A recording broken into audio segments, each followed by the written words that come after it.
JCERT द्वारा प्रथम शाब्दिक परीक्षा के लिए अपलोड किए गए मैथ्स के सेट 2 को इस वीडियो में हम लोग सॉल्व करेंगे। इससे पहले मैंने सेट 1 को सॉल्व किया हुआ है, आप लोग को डिस्क्रिप्शन बॉक्स में लिंक मिल जाएगा। तो इसका पहला क्वेश्चन है 140 को अभाज्य गुणनखंडों के गुणनफल के रूप में लिखिए। तो यहाँ पे 140 लिखें, इसको भाग लगाते हैं। 2 सत्ते 14, 2 तिया 6, 2 पंचे 10। अब 2 से नहीं जा रहा है, 3 से भी नहीं जा रहा है, तो 5 से लगाएंगे। 5 सत्ते 35। तो 140 को हम लिख सकते हैं 2 गुना 2 गुना 5 गुना 7। ये ऑप्शन बी मेरा करेक्ट आंसर हो गया इसका। दूसरा क्वेश्चन है किन्हीं दो धनात्मक पूर्णांकों a और b के लिए HCF of AB into LCM of AB equal to क्या होगा। तो जब दो नंबर्स हैं a और b तो उनका गुणनफल करते हैं तो वो उसके HCF और LCM के गुणनफल के बराबर हो जाएगा। तो इस हिसाब से इसका ऑप्शन सी जो है करेक्ट आंसर है। क्वेश्चन नंबर 3 में है 45 और 160 का HCF। तो 45 को हम लोग भाग देते हैं, 2 से नहीं जाएगा, 3 से लगाए, 3 एक का 3, 3 पचे 15, फिर 3 से जाएगा, 3 पचे 15। 160 का लगाइए 160 का, 2 से जाएगा, 2 अठे 16, फिर 2 से जाएगा, 2 चौके 8, फिर 2 से जाएगा, 2 दूनी 4, फिर 2 से जाएगा, 2 दशंक 20, फिर 2 से जाएगा, 2 पंचे 10। तो 45 का हो गया यहाँ पे 3 का स्क्वायर 2 बार है इंटू 5, और यहाँ 160 को हम लिख सकते हैं 2 का पावर 1 2 3 4 5 इंटू 5। इन दोनों में कॉमन है 5, इसीलिए इसका HCF जो है वो हो जाएगा 5। तो इसका ऑप्शन ए करेक्ट आंसर है। अब हम लोग क्वेश्चन नंबर 4 देखते हैं। दो धनात्मक पूर्णांक a तथा b दिए रहने पर यदि अद्वितीय पूर्ण संख्याएं q तथा r विद्यमान हैं तो निम्न में से कौन सा कथन सत्य होगा। तो देखिए यहाँ पे हम लोग b से जब a को भाग देते हैं तो q आता है भागफल, और यहाँ भाग देने के बाद शेषफल आता है r। ये हो गया शेषफल, ये हो गया भागफल, और a है आपका भाज्य और b भाजक। तो इस स्थिति में हम लोग क्या लिखते हैं, ये हम लोग लिखते हैं भाज्य बराबर भाजक गुना भागफल, यानी b इंटू क्यू प्लस शेषफल। तो ये रिलेशन सही होगा। तो ऑप्शन हम लोगों का बी करेक्ट आंसर है। क्वेश्चन नंबर 5 में दिया हुआ है कि यदि बहुपद x square minus 9x plus a के शून्यकों का गुणनफल 8 है तब इसके शून्यक क्या होंगे। तो इसके शून्यक का गुणनफल, मान लिए शून्यक एक अल्फा है और दूसरा बीटा है, तो अल्फा इंटू बीटा दिया हुआ है कि 8 है, और अल्फा बीटा का क्या होता है c बाई ए होता है इक्वल टू 8। यहाँ पे पहले हम लोग देख लेते हैं a क्या होगा, एक्स स्क्वायर का कोएफिशिएंट, b हो जाएगा -9, c हो जाएगा a। तो इसके हेल्प से c यहाँ पे a लिखे और a कितना है 1 है, तो यहाँ 1 लिख दिए इक्वल टू 8। a का वैल्यू आ गया यहाँ से 8। अब ये बहुपद कैसा बन जाएगा, एक्स स्क्वायर माइनस 9x, और जहाँ पे a था वहाँ पे 8 लिखेंगे। इसका शून्यक निकालना है हम लोगों को। जब शून्यक निकालना होता है तो इसको 0 के बराबर करेंगे और इसका गुणनखंड विधि से सॉल्व करेंगे। तो 8 एक्स स्क्वायर, इसको सॉल्व करके x square minus 8x minus x plus 8 equal to 0 लिख सकते हैं। इस तरह से तोड़ना है ताकि बीच वाला आ जाए, तो इस तरह से तोड़ा। इन दोनों को कॉमन लीजिए तो x -8 और यहाँ पे -1 कॉमन लिए तो x -8 इक्वल टू 0। तो x -8 और x -1 इक्वल टू 0। तो x -8 बराबर हो जाएगा 0 या x -1 बराबर हो जाएगा 0। तो x बराबर वैल्यू आ गया x का 8 और यहाँ पे x का वैल्यू हो गया 1। तो ये ऑप्शन हम लोगों का इस हिसाब से 1 और 8 जो है ऑप्शन डी में मिल रहा है, इसलिए डी करेक्ट आंसर हो जाएगा हम लोग का।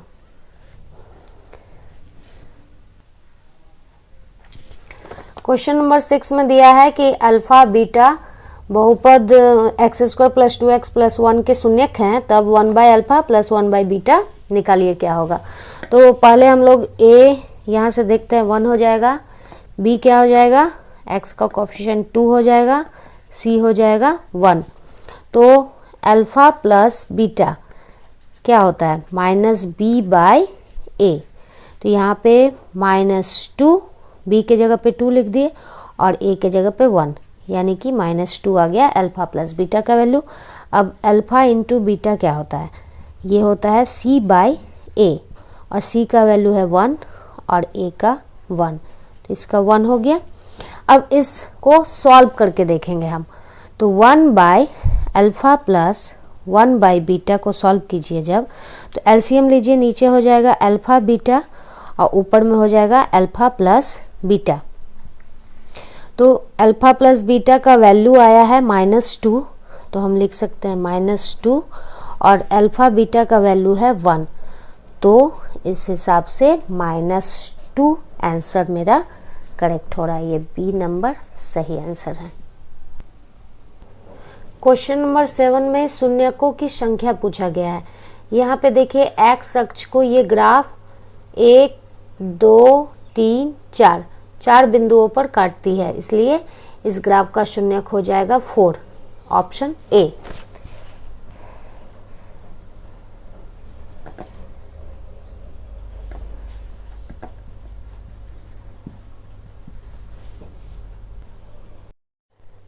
क्वेश्चन नंबर 8 में दिया हुआ है समीकरण युग्म और इस कंडीशन में है, तो ये इसका हल क्या होगा। तो हम लोग 3 कंडीशन पहले ही सेट 1 में जब बनाए थे तो हम लोगों ने ये पढ़ा था कि 3 कंडीशन होता है a1/a2 is not equal to b1/b2 is not equal to c1/c2 हो, तो इसका ग्राफ कैसा बनेगा, एक दूसरे को रेखा काट देगी यानी प्रतिच्छेद कर देगी, ग्राफ बन जाएगा प्रतिच्छेदी वाला और इसका हल जो होगा अद्वितीय होगा।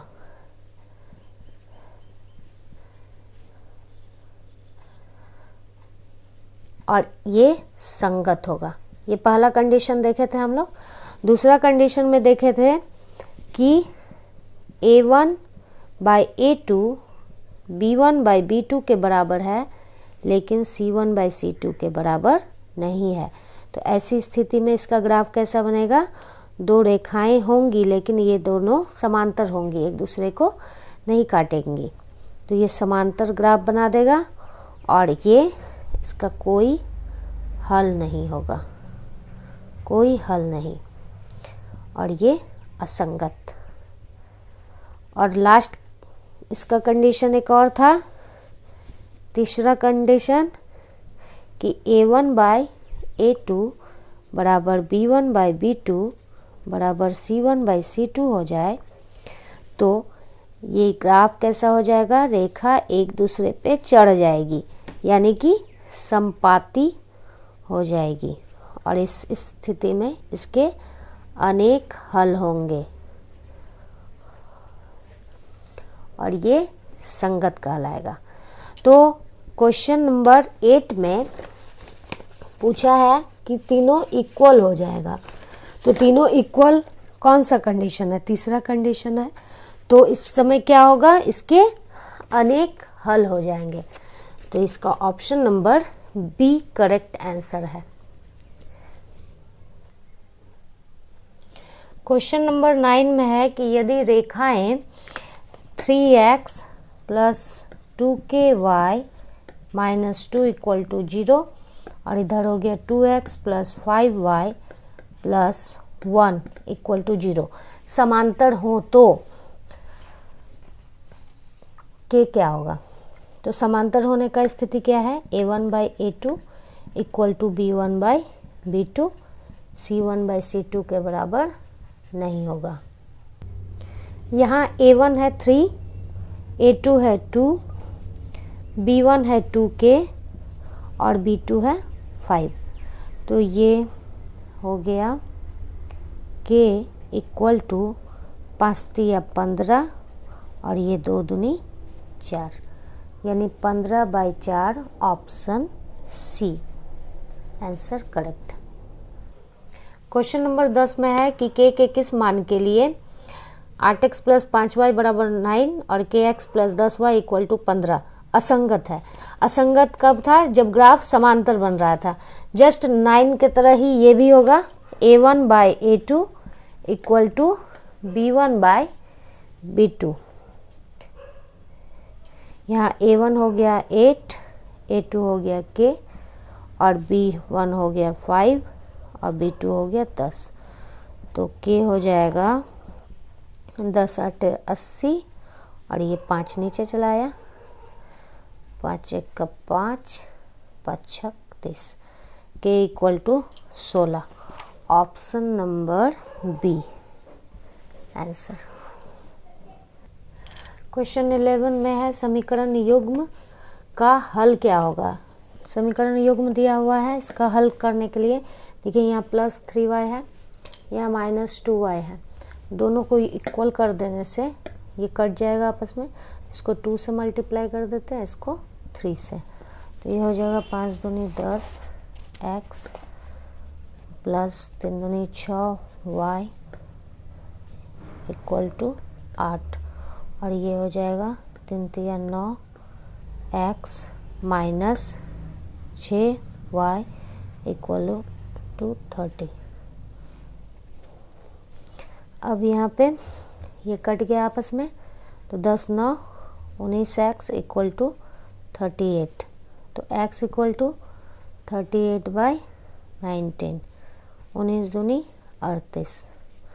x का वैल्यू हो गया 2 और y निकालते हैं समीकरण 1 से।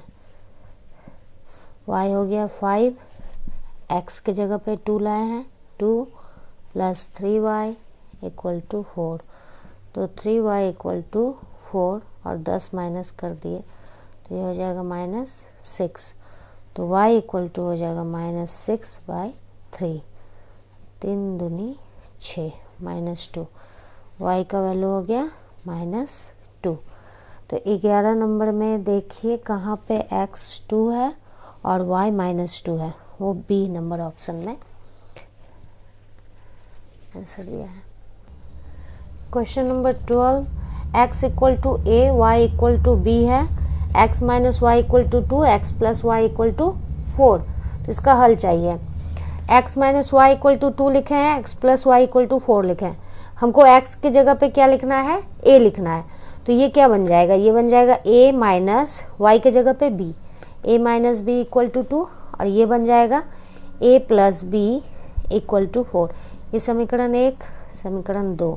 इसको हल कीजिए, बी बी कट गया, 2a equal to 6, a equal to 6 by 2, 2 तिया 6, a का वैल्यू 3। अब b चाहिए समीकरण 1 से। समीकरण 1 से a minus b equal to 2 था, तो a की जगह पे अब क्या लिखेंगे, 3 माइनस बी इक्वल टू 2। तो b इक्वल टू हो जाएगा 3 माइनस 2, तो b इक्वल टू 1। तो अब देखिए a 3 और b 2, b1 कहाँ पे है, ऑप्शन नंबर 3 में, ये सी में मिल जा रहा है इसका आंसर। करेक्ट आंसर होगा ऑप्शन सी। आगे बढ़ते हैं। क्वेश्चन नंबर 13 में समीकरण युग्म दिया है, इसका हल निकालना है। तो समीकरण युग्म में हम लोग समीकरण 1 और 2 लिख देते हैं। इसको यदि इक्वल कर दिए तो कट जाएगा आपस में, तो इसको इक्वल करने के लिए 2 से गुना करते हैं। तो 5 दूनी 10 x plus 4y equal to 16 दूनी 32, और नीचे हो गया 7x minus 4y equal to 2। ये आपस में कट गया, 10 और 7 17x, 32 2 34, x इक्वल टू हो गया 34/17, 17 दूनी 34, 2 आ गया। अब समीकरण 1 से 5x का वैल्यू 2 रख दिए प्लस 2y इक्वल टू 16, तो 2y इक्वल टू हो जाएगा 16 और 10 उधर चला गया, तो y इक्वल टू 10 से 16 से 10 जाएगा 6 हो गया, और ये 2 इसके नीचे आ गया, 2 3 6, तो x का वैल्यू 2 और y का वैल्यू 3, x2 y3। 13 नंबर का ऑप्शन ए हो जाएगा करेक्ट आंसर।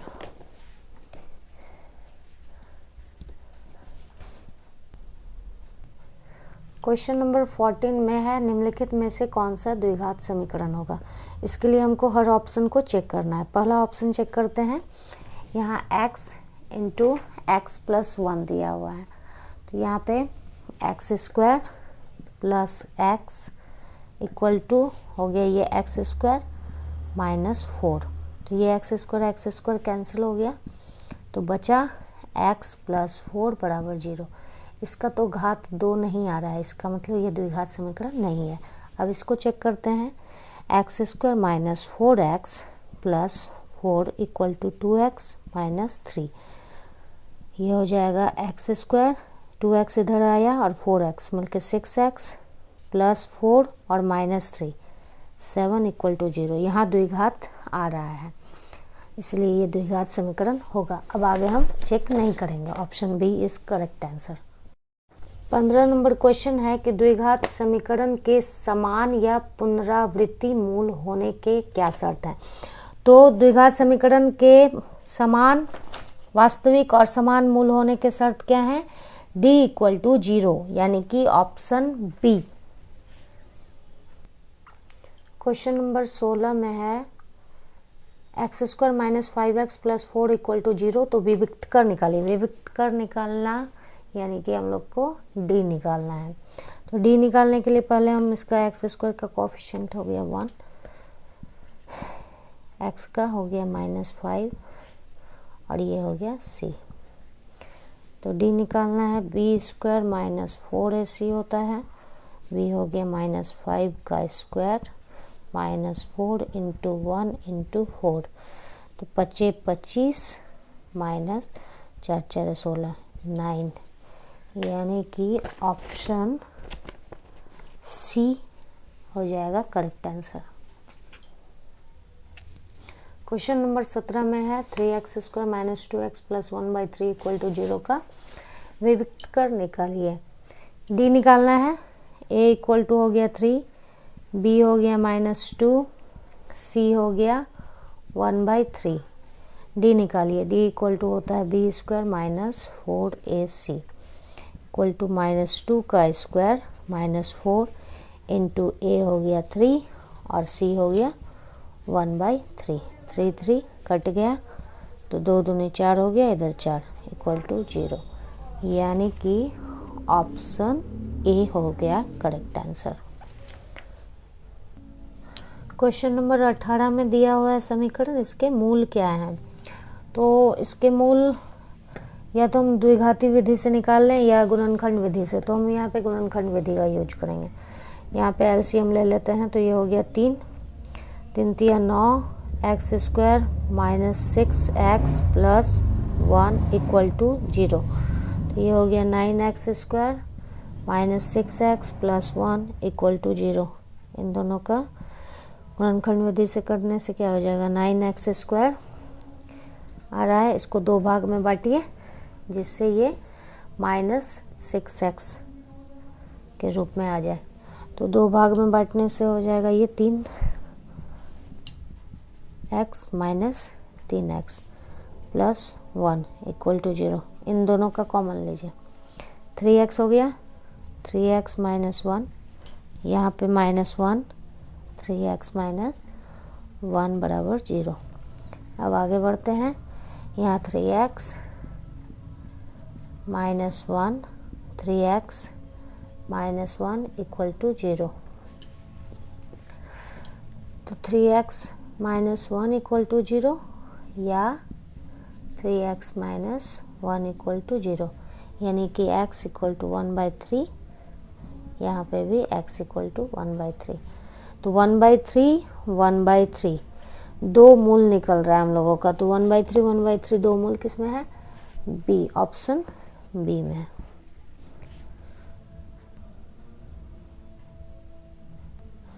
क्वेश्चन 19 में दिया हुआ है कि द्विघात समीकरण का मूल समान है। जब मूल समान होता है तो क्या होता है, d 0 हो जाता है। तो d = 0। तो पहले a देख लेते हैं, यहाँ a क्या है, k है, b क्या है, 4 और c 1। तो d होता है b² - 4ac। तो यहाँ पे b हो गया 4 का स्क्वायर -4 × a हो गया k और c हो गया 1, 0। तो 4 × 4 = 16, 4k = 0। तो 4k = 16। तो k = 16/4, 4 × 4 = 16, यानी कि ऑप्शन डी हो जाएगा करेक्ट आंसर। क्वेश्चन नंबर 20 में है द्विघात समीकरण, इसका मूल निकालिए। यहाँ पे 2 टाइप से निकाल सकते हैं, या तो द्विघाती सूत्र या फिर गुणनखंड विधि से। यहाँ गुणनखंड विधि से निकाल रहे हैं। तो -10 को x² से गुना कीजिए, ये इससे गुना हो जाएगा तो -10x²। अब इसको 2 ऐसे भागों में बांटिए ताकि बीच वाला आ जाए। तो 10 को भाग दीजिएगा तो क्या हो जाएगा, 2 × 5 = 10, यानी 5x और यहाँ पे 2x।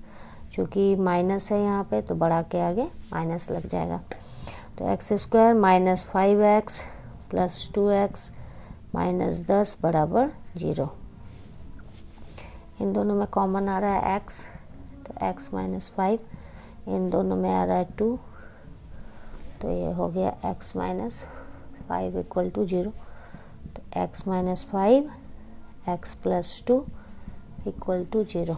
तो x - 5 = 0 या x + 2 = 0। तो x = 5 या x = -2। अब देखिए ऑप्शन में -2 और 5 किसके मूल हैं।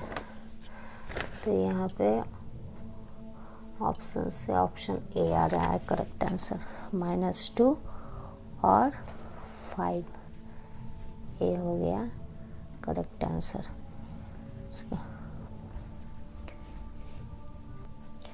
क्वेश्चन नंबर 21 में दिया हुआ है एपी, इसमें प्रथम पद और सार्वंतर निकालना है। तो प्रथम पद a = क्या हो जाएगा, 3, और सार्वंतर d = होता है दूसरा पद, दूसरा संख्या घटाओ पहला संख्या। तो 1 - 3 = -2। तो प्रथम पद 3 और सार्वंतर -2 हो गया, 3 - 2, ऑप्शन बी करेक्ट आंसर हो जाएगा। क्वेश्चन 22 में दिया हुआ है एपी, इसका कौन सा पद शून्य होगा। तो मान लेते हैं कि nवां पद शून्य होगा इसका। तो an = 0 और an बराबर होता है a + n - 1 d = 0। यहाँ a क्या है, a हो गया 21 और d क्या है, d हो गया 18 - 21, यानी कि -3। अब यहाँ पे a लिख दिए 21 plus n minus 1 minus 3 equal to 0। अब ये n माइनस 1 माइनस 3 इधर हो गया और ये 21 उधर चला गया, ये माइनस कैंसिल हो गया आपस में। n माइनस 1 इक्वल टू 21/3, 3 सत्ते 21, तो n इक्वल टू 7 और ये -1 उधर गया तो +1, 7 1 8, यानी कि 8वां पद क्या होगा, 0 होगा। Option C correct answer. Question number 23 में है इसमें कितने पद होंगे, तो यहाँ पे कितने पद होंगे वो निकालना है, तो मान लेते हैं कि n पद होंगे। ये लास्ट टर्म है तो an इक्वल टू 205, a क्या हुआ, a हो गया 7 और d क्या हुआ 13 माइनस 7, दूसरा संख्या घटाओ पहला संख्या, यहाँ हो गया 6। और चूँकि an इक्वल टू 205 है तो an को लिखते हैं a plus n minus 1 d equal to 205। a है 7, n पता नहीं, d है 6, 205, तो ये 7 उधर चला जाएगा, n माइनस 1 6, 205 से 7 घट जाएगा तो कितना हो जाएगा, ये हो जाएगा n माइनस 1 6 इक्वल टू 198, तो n माइनस 1 इक्वल टू हो जाएगा 198 और ये 6 इधर गुना में था, इधर जाएगा तो भागा में आ जाएगा, तो 6 12 36 18, 36 18, तो n इक्वल टू 33 और ये -1 इधर गया तो +1, तो 34 संख्या हो जाएगा, तो 34 पद है इस एपी में। ऑप्शन यहाँ पे ऑप्शन बी हो जाएगा करेक्ट आंसर। क्वेश्चन नंबर 24 में है कि 6 से विभाज्य प्रथम 40 धन पूर्णांकों का योग क्या होगा, तो 6 से विभाज्य क्या होगा, पहला तो 6 खुद हो जाएगा 6 से विभाज्य, फिर 12 हो गया, 36 18 हो गया, ऐसे करके ये 40 धन पूर्णांक तक जाएगा, यानी कि 6 चौक 24, 240 हो गया आपका an लास्ट टर्म। और यहाँ पे a क्या हो गया 6, d क्या हो गया 12 माइनस 6, दूसरा संख्या घटाओ पहला संख्या, ये भी 6 हो गया, तो और an क्या है लास्ट टर्म आया है 240, और n क्या दिया हुआ है 40 को धन पूर्णांक निकालना है, 40 धन पूर्णांक यानी 1 2 3 करके 40 है, तो n कितना है 40, तो इनका योग निकालना है। योग का तो फॉर्मूला होता है Sn इक्वल टू n/2 पहला पद जोड़ अंतिम पद, तो यहाँ पे n है 40/2 और पहला पद क्या है 6 और यहाँ पे 240 अंतिम पद, तो इसको जोड़ दीजिए, कटेगा यहाँ 2 दूनी 4, तो Sn इक्वल टू हो जाएगा 20 गुना 246 गुना करने पर आता है 4920, ऑप्शन सी करेक्ट आंसर हो गया। क्वेश्चन नंबर 25 में है सभी कौन से त्रिभुज समरूप होते हैं, तो याद रखना है कि सभी समबाहु त्रिभुज जो होते हैं वो समरूप होते हैं, तो यहाँ पे ऑप्शन डी हो जाएगा सभी समबाहु त्रिभुज। क्वेश्चन नंबर 26 में एडी का वैल्यू निकालना है और सारे वैल्यू दिए हुए हैं, तो BD जो है 7.2, उसके बाद है आपका यहाँ पे AE 1.8 और EC 5.4, तो थेल्स प्रमेय से होता क्या है AD/DB बराबर AE बाय EC। तो AD तो निकालना है हम लोगों को, और DB दिया है 7.2, AE है 1.8 और EC है 5.4। ये पॉइंट हटा, 18 दिया 54। तो AD इक्वल टू हो गया 7.2/3, 3 दूनी 6, 3 चौके 12। तो AD इक्वल टू 2.4, यानी कि ऑप्शन सी करेक्ट आंसर हो गया।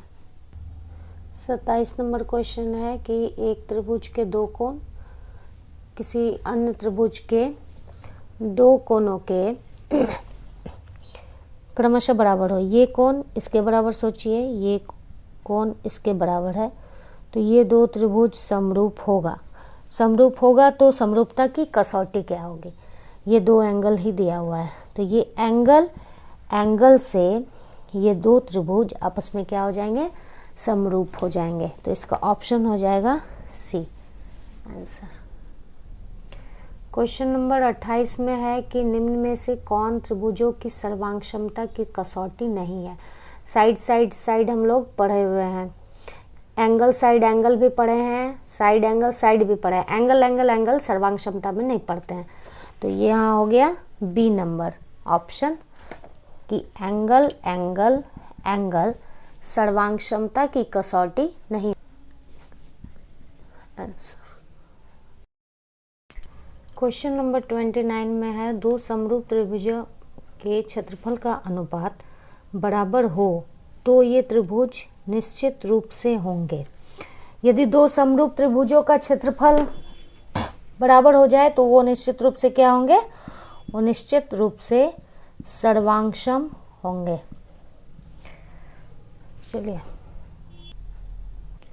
क्वेश्चन नंबर 30 में है ABC एक समद्विबाहु त्रिभुज है जिसका कोण C समकोण है, तो निम्नलिखित में से कौन सा कथन सत्य होगा? यहाँ पे ABC एक समकोण त्रिभुज है जहाँ पर C समकोण है। ये तो कर्ण है, तो यदि भुजा बराबर होगा, दो भुजा, तो यही दो भुजा आपस में बराबर होगा, क्योंकि कर्ण तो बड़ा होता है ना। तो AC बराबर BC ये दिया हुआ है। तो हम लोग पाइथागोरस प्रमेय से क्या जानते हैं कि कर्ण स्क्वायर बराबर होता है लंब स्क्वायर जोड़ आधार स्क्वायर। तो हम लोग यहाँ पे BC के बदले में AC लिख सकते हैं, क्योंकि BC AC क्या है? आपस में बराबर है, इसलिए AC स्क्वायर, ये भी AC स्क्वायर। तो AB स्क्वायर बराबर दोनों मिलके 2AC स्क्वायर, यानी कि ऑप्शन डी लोगों का करेक्ट आंसर हो जाएगा।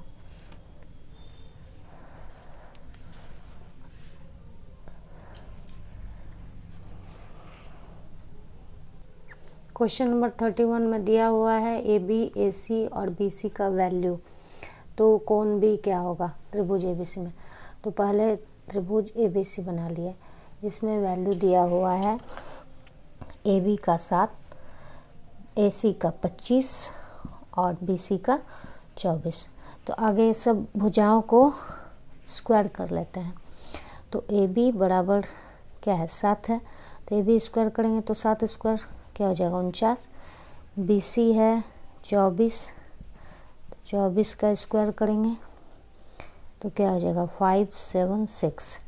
और AC क्या है? 25 है, इसका भी स्क्वायर कर दिए तो ये हो जाएगा 25 स्क्वायर 625। अब देखिए इन दोनों को जब आपस में जोड़ते हैं तो 625 के बराबर हो जाता है। जब AB square plus BC square को जोड़ते हैं तो वो AC स्क्वायर के बराबर हो जाता है। तो ये कब होता है? पाइथागोरस प्रमेय से होता है। और पाइथागोरस प्रमेय कब लगेगा? समकोण त्रिभुज जब हो तब लगेगा। तो कोण B हो जाएगा 90 डिग्री। इसका option number C correct answer हो जाएगा। क्वेश्चन नंबर 32 में है किसी वृत्त की स्पर्श रेखा उसे कितने बिंदुओं पर प्रतिच्छेद करती है। किसी वृत्त पे स्पर्श रेखा, ये वृत्त हो गया, स्पर्श रेखा ये वाला एक हो सकता है। तो किसी वृत्त पर स्पर्श रेखा उसे एक और केवल एक बिंदु पर प्रतिच्छेद करती है, इसलिए इसका आंसर हो गया 1।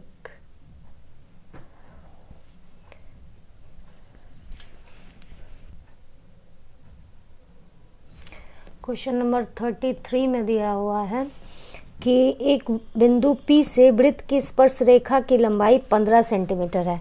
ये वृत्त है, इसकी स्पर्श रेखा की लंबाई कितना है 15 सेंटीमीटर और P की दूरी केंद्र से 17 सेंटीमीटर है। यहाँ से P की दूरी कितना है 17 सेंटीमीटर और ये तो त्रिज्या है और त्रिज्या स्पर्श रेखा पर क्या होती है लंब होती है, वो त्रिज्या खोजना है। तो ये पाइथागोरस प्रमेय को फॉलो करेंगे हम लोग। तो कर्ण स्क्वायर बराबर लंब स्क्वायर जोड़ आधार स्क्वायर, तो आर स्क्वायर प्लस 15 स्क्वायर बराबर 17 स्क्वायर। तो यहाँ पे आर स्क्वायर बराबर 17 का स्क्वायर क्या हो जाएगा 289 माइनस 15 का स्क्वायर क्या हो जाएगा 225। तो आर बराबर हो जाएगा घटाने पे 64 आ रहा है और ये आर स्क्वायर है बराबर को उधर गया तो रूट अंडर, यानी कि 8 सेंटीमीटर त्रिज्या आ रही है। तो ऑप्शन डी हो जाएगा करेक्ट आंसर। टीपी टीक्यू केंद्र ओ वाले किसी वृत्त पर दो स्पर्श रेखाएं हैं। दो स्पर्श रेखाएं हैं, इसका मतलब ये जो पॉइंट है ये कहीं बाहर होगा, ठीक है। ये यहाँ पे एक स्पर्श रेखा खींच दिए, यहाँ पे एक स्पर्श रेखा खींच दिए, दो स्पर्श रेखा हो गई। कोण पी ओ क्यू, ये P है ये Q है और यहाँ पे केंद्र है। तो कोण पी ओ क्यू, ये पी ओ क्यू जो है ये कितना दिया है 110 डिग्री और हम लोग को खोजना है पी टी क्यू, ये वाला कोण खोजना है। और हम लोग जानते हैं कि जब स्पर्श रेखा पर ये त्रिज्या क्या करती है लंब डालती है। और ये देखिए चतुर्भुज बन रहा है ना, एक भुजा दो भुजा तीन भुजा चार भुजा, और चतुर्भुज के चारों कोणों का योग क्या होता है 360 डिग्री होता है। तो ये 90 जोड़ 110 जोड़ 90 जोड़ कोण पी टी क्यू बराबर 360 लिख सकते हैं। अब जोड़ दीजिए, इधर जोड़ने से क्या हो जाएगा पी टी क्यू बराबर 360 और इधर आपस में जब जोड़ें तीनों को तो 290 हो गया। तो ये हो जाएगा आपका 70 degree, option B. Question number 35 है किसी वृत्त की स्पर्श रेखा वह रेखा है जो वृत्त को केवल डैश बिंदु पर प्रतिच्छेद करती है। अभी हम लोग 32 नंबर में यही किए थे कि किसी वृत्त को स्पर्श रेखा कितने बिंदु पर स्पर्श करती है केवल और केवल एक ही बिंदु पर स्पर्श करती है, इसलिए इसका आंसर हो जाएगा 1। 36 नंबर क्वेश्चन है 120 केंद्रीय कोण थीटा दिया हुआ है कितना 120, आर दिया है कितना 7 सेंटीमीटर। तो त्रिज्यखंड का क्षेत्रफल, त्रिज्यखंड का क्षेत्रफल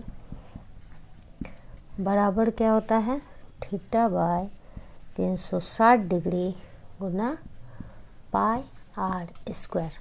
थीटा कितना है 120, ये हो गया 360 और पाई के लिए 22/7 यूज कर रहे हैं और आर कितना है 7, 7 गुना 7, यहाँ 7 7 कटा 0 0 कटा 12 24 12 तिया 36।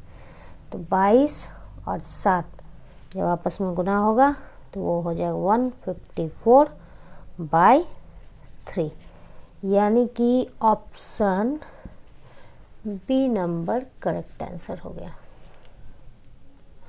क्वेश्चन नंबर 37 है, एक वृत्त के चतुर्थांश का क्षेत्रफल क्या होगा जिसकी परिधि 22 सेंटीमीटर है। ये वृत्त है, ये वृत्त का चतुर्थांश क्या हो जाएगा, ये 4 भाग में बटा, तो इस चतुर्थांश का इस वाले पोर्शन का क्या चाहिए, क्षेत्रफल चाहिए।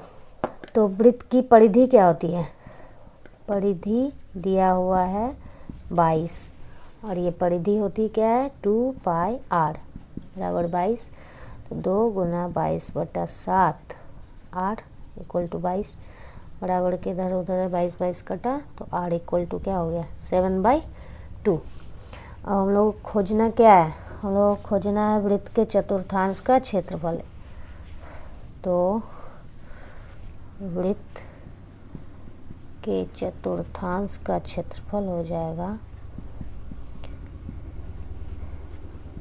क्षेत्रफल पाई r स्क्वायर वृत्त का क्षेत्रफल, और चूंकि चतुर्थांश है 4 भाग में बांट रहा है इसलिए 4 से भाग, 1/4 पाई हो गया 22/7 और r अभी जस्ट लाए हैं 7/2, 7/2, यहाँ 7 7 कटा, ये 2 ये हो जाएगा 77/8।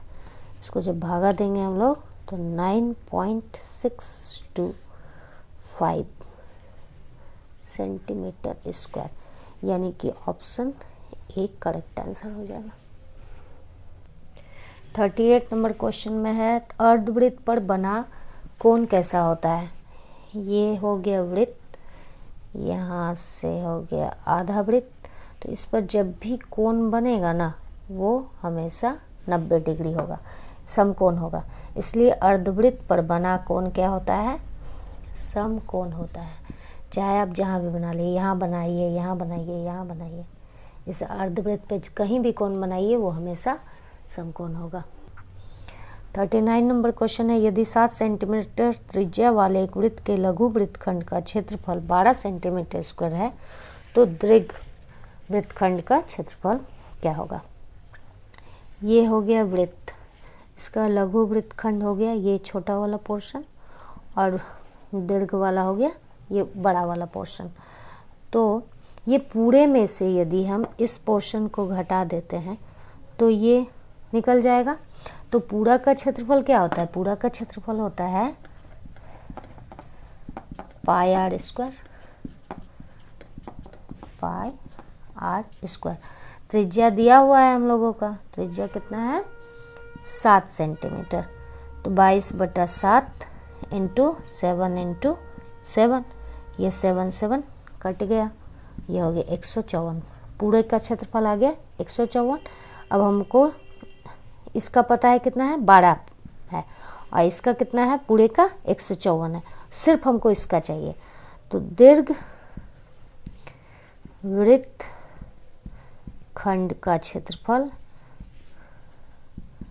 क्षेत्रफल पूरे में से घटा दीजिए छोटा वाला को, 154 घटाओ 12 यानी कि 132 सेंटीमीटर स्क्वायर, यानी कि ऑप्शन ए सही हो गया। 21 सेंटीमीटर त्रिज्या वाले एक वृत्त के चाप की लंबाई क्या होगी जो केंद्र पर 60 डिग्री का कोण अंतरित करती है। यानी थीटा दिया हुआ है 60 डिग्री, आर दिया हुआ है 21 सेंटीमीटर, तो वृत्त की चाप की लंबाई खोजना है। तो चाप की लंबाई का फॉर्मूला होता है theta by 360 degree Guna 2 pi r। तो थीटा है 60, ये हो गया 360 गुना 2 गुना ये हो गया 22/7 और 21 हो गया r, 7 या 21, ये 0 0 कटा, 6 6 का 36, 3 दूनी 6, 6 कटा, तो हो गया 22 सेंटीमीटर। ये ऑप्शन सी।